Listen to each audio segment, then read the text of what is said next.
Dear Grace, can you tell us about the situation in the Philippines with the work with handicapped people and social work? Um, my personal experience has actually been during my training in the hospital. So we would sometimes have people come in because they were, sick, like they met an accident, but they were then deaf.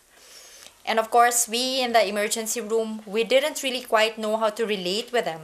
So we felt that, in a sense, they had a handicap, but we were also handicapped because we couldn't relate to them. So I've always felt that there is a need for those who are not handicapped to actually come closer to an understanding of how these people live in the world.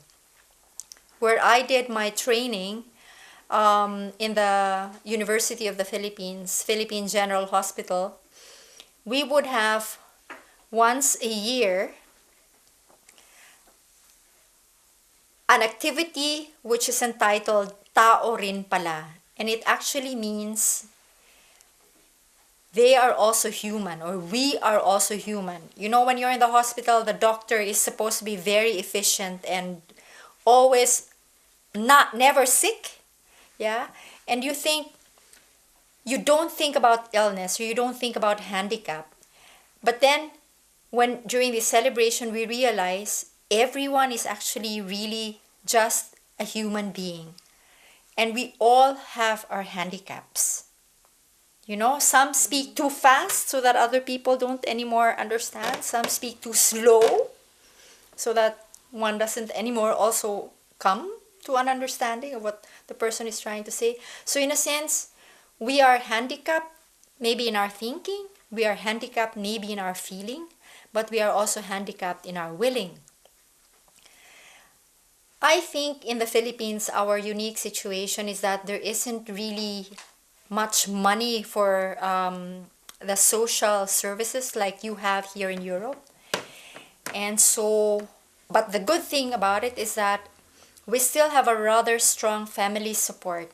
So the handicapped people stay at home and are cared for sometimes by the members of the immediate family, but sometimes by an extended family.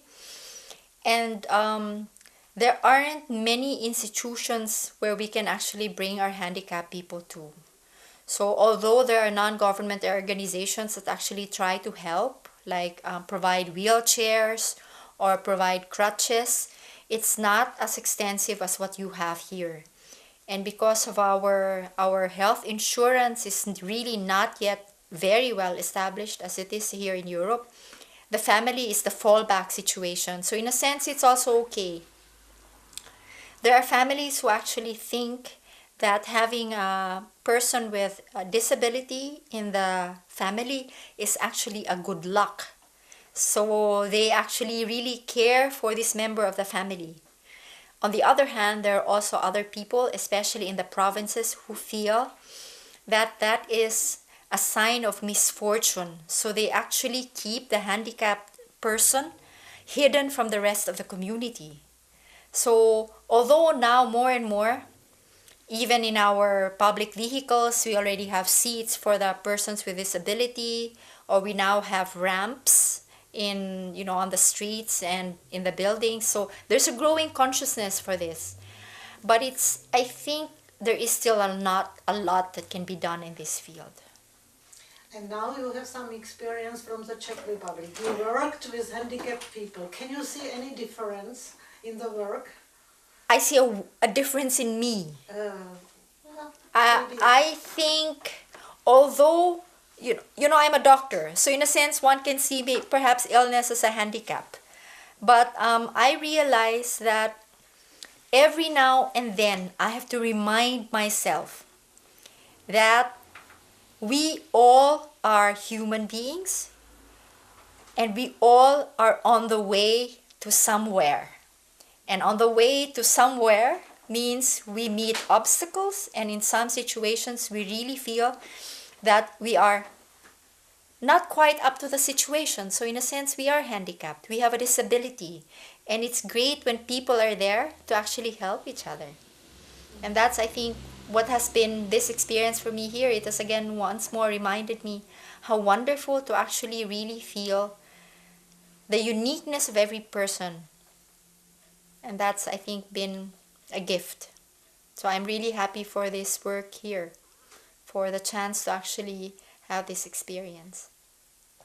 Thank you very much. Thank you.